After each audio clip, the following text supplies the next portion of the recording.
पीले दांत वाली बहू। रंजना कभी ब्रश नहीं करती थी। उसे कितनी बार उसके माँ बाप ने डांटा, लेकिन उसका कोई असर उस पर होता ही नहीं था, जिस कारण से उसके दांत पीले पीले हो जाते हैं। शादी के बाद। अरे बहू, वैसे तो तुझ में कोई कमी नहीं है, पर तेरे दांत इतने पीले कैसे हैं बेटा? कैसे मतलब? कोई सर्जरी थोड़ी ना कराई है। वो तो क्या नाम, मैं ब्रश नहीं करती थी तो पीले हो गए। अब क्या करूं?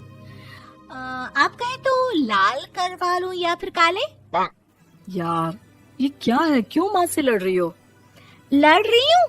अरे मैं लड़ रही हूँ या ये बोल रही है कि दांत पीले हैं, पीले।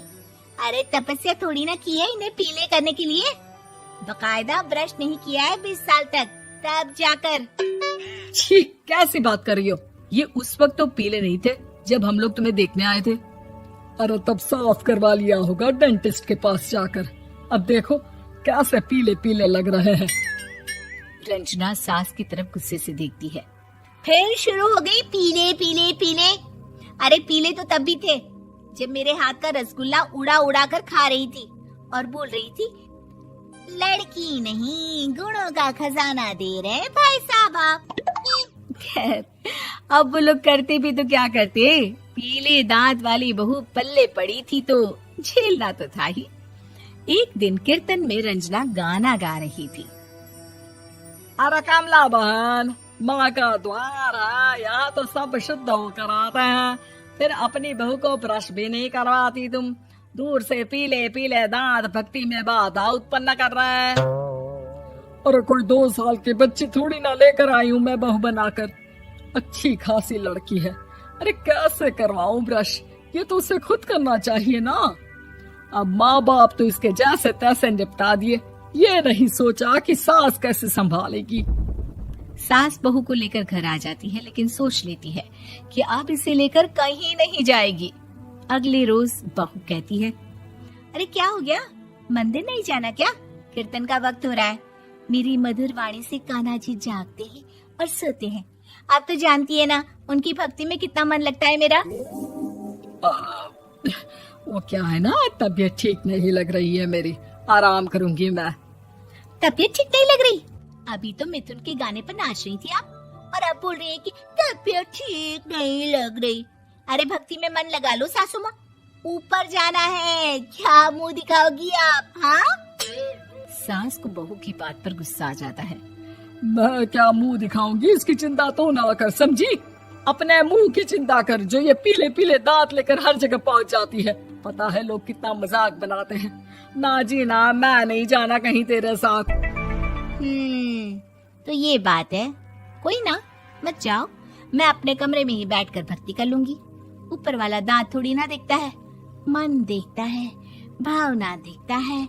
और अरे बस बस, तू सब कुछ दिखा, बस ये सफेद चमकदार दांत ना दिखाना किसी को, है?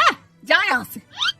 बहू को सास की बात का कोई फर्क नहीं पड़ता, वो तो जैसी थी वैसी ही रह जाती है। सुबह नहाकर किचन में खाना बनाना, फिर खाना खाना, कीर्तन भजन करना और सो जाना। एक दिन, माँ जी मैं सहेली के घर जा रही हूँ, शाम को लेट आऊंगी।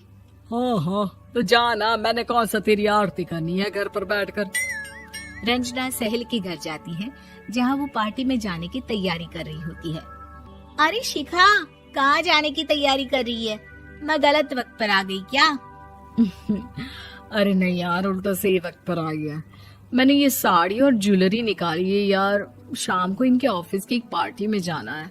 बताना कैसा लग रहा है ये सब? नहीं यार, इस ड्रेस के साथ तो वो वाली ज्वेलरी अच्छी लगेगी। हाँ सही बोल रही है, मैंने ध्यान ही नहीं दिया। वैसे तो हमेशा से मस्त फैशन सेंस रखती है। तो बड़ा जाती होगी ना पति के साथ पार्टी में। रंजना कुछ नहीं बोलती, बस सोचती है कि यार काश ये बात सही हो जाती, पर मैं क्यों नहीं जाती पार्टी में? क्या इन लोगों की कोई पार्टी होती नहीं होगी? रंजना घर आती है और रात में पति से सवाल करती है, एक बात बताइए, आप मुझे किसी पार्टी में क्यों नहीं ले जाते? क्या आपके यहाँ ऑफिस में पार्टी नहीं होती? पति बेचारा क्या कहता कि दांत पीले हैं तुम्हारे इसलिए।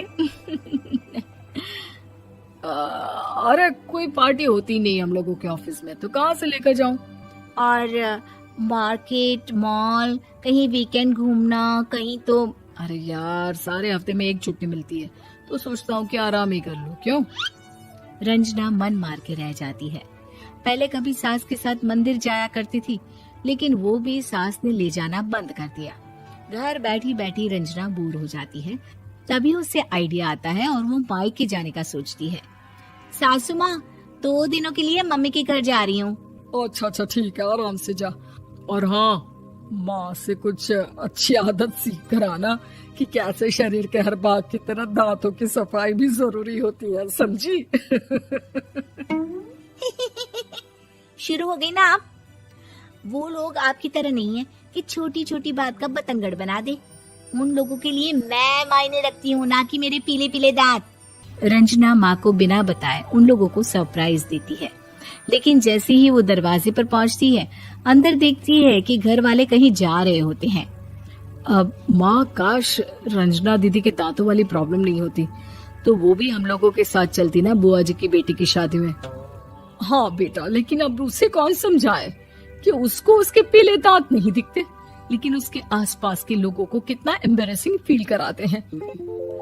मुझे तो कितनी बार उसके स्कूल की टीचर ने शिकायत की कि उसके साथ कोई लड़की बैठना भी नहीं चाहती, और ना ही कॉलेज में कोई उससे बात करना चाहता था। लेकिन पता नहीं क्यों उसे ये बात समझ में ही नहीं आती। कोई कमी नहीं है उस लड़की में, बस यही कि दांत पीले हैं। वो तो भला हो जीजा जी और उनकी माँ का, जो दीदी को जैसी है वैसे ही रखा हुआ है। रंजना को अपने घर वालों की बात सुनकर बहुत दुख होता है। वो सोचती है कि वो क्या करे, लेकिन फिर वो सीधा डेंटिस्ट के पास जाती है, अपने दांत चमकाती है और कसम खाती है कि वो रोज ब्रश करेगी। अरे क्या हो गया? तुम तो 2 दिनों के लिए गई थी ना, पर कोई ना, अच्छा है, चलो आ गई तो। रंजना सास के सामने आकर खड़ी हो जाती है और पूरी स्माइल करती है, उसके चमकदार दांतों को दिखाती हुई। हैं? चले मंदिर? माँ, मुझे माफ कर दीजिए, मैंने आप लोगों को बहुत एम्बैरेसिंग फील करवाया। मैं आज से रोज ब्रश करूंगी।